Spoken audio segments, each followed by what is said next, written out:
The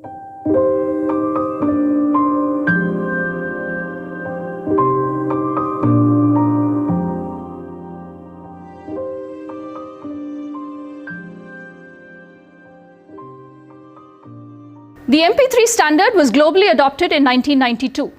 The standard allowed for digitization, as I said earlier, separation of music from its physical artifact, the CD, and compression of digital music while retaining near CD quality sound. The exchange, transfer, and storage of digital music was made far more convenient than ever before. In the fall of 1998, the very year before the music industry sales would hit an all-time high, 18-year-old Sean Fanning enrolled as a freshman at Boston's Northeastern University.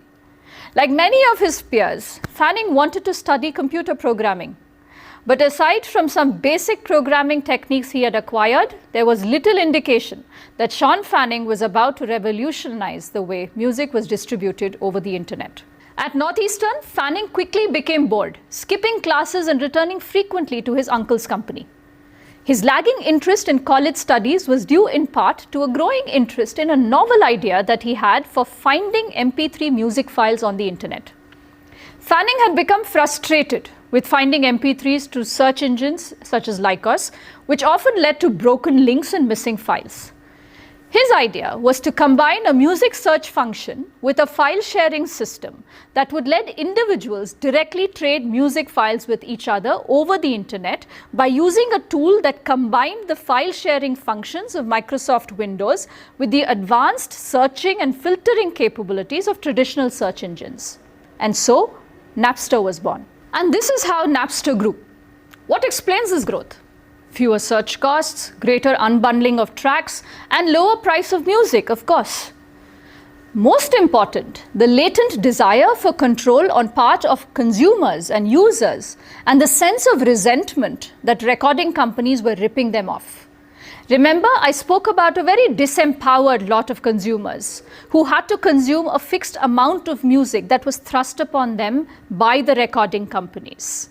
That resentment is what led to this significant growth of Napster. The big spurt that you see from 15,000 users to 1 million was a consequence of RIAA's first suit in December 1999 that gave the company a great deal of publicity. Napster was sued and shut down in July 2001. It was very easy to shut down Napster. There was just one central server that you had to decommission, and the platform was down. And that was the end of Napster. But was it the end of P2P music as we know it? No. To the contrary, the newer platforms that emerged addressed the vulnerabilities of Napster to make it even more difficult to end this phenomenon of disruption. Platforms like Gnutella, Kazaa, BitTorrent, all of these were aimed at fostering the growth of P2P music. And all of these platforms built on the latent resentment of consumers that existed in the pre-digital era.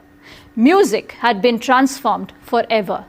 You consumed precisely what you wanted, and you didn't even pay for it. And what were the recording companies doing at this time, you ask? Suing with a sense of urgent desperation. They sued the platforms, they sued their own customers, college students, teenagers, stay-at-home moms, nobody was spared. Their entire value network stood to be disrupted in this new environment, and they did not even pause for a second to see if they would survive it or how. This wave of chaos continued until the early 2000s. At that point, one company came along to bring some order in all this chaos. And that company was what we know as Apple. Apple's market capitalization shot up from $1 billion in early 2003 to over $150 billion by late 2007. What do you think transformed Apple in the early 2000s?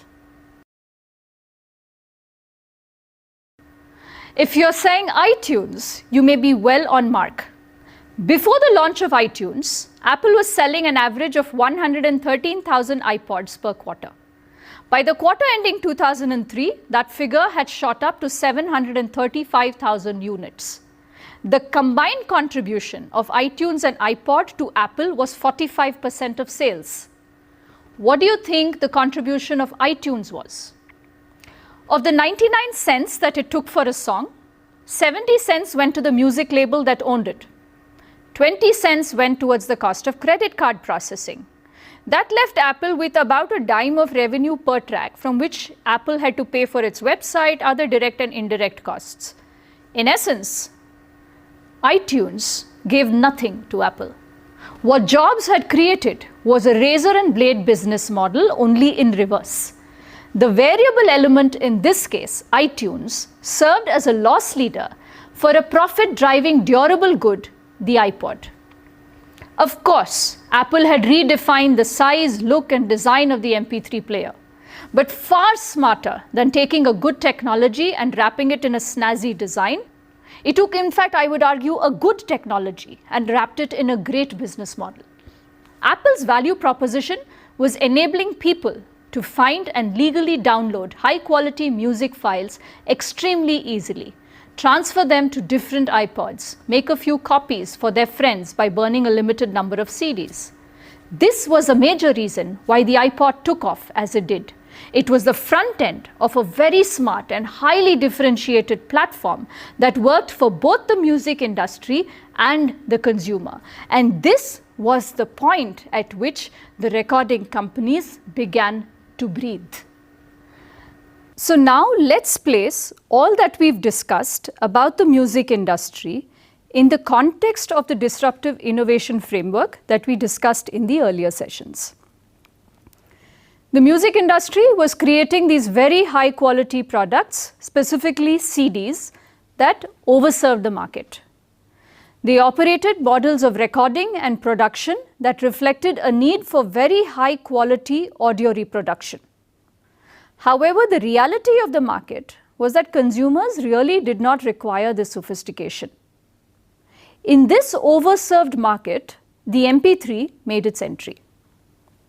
The MP3, by its very nature, was a low-quality audio format. The MP3 is created through lossy data compression, a data encoding method that compresses data by discarding some of it in order to create digital files small enough for quick downloads and storage on portable devices.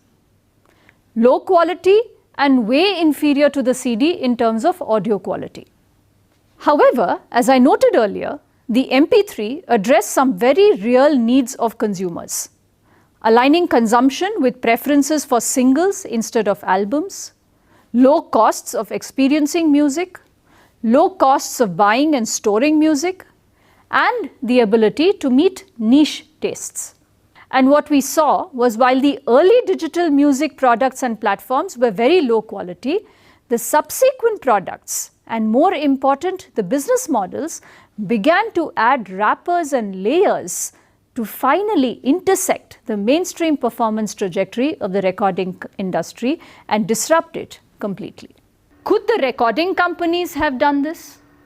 In order to answer that, we need to understand the specific impacts of technology in this industry.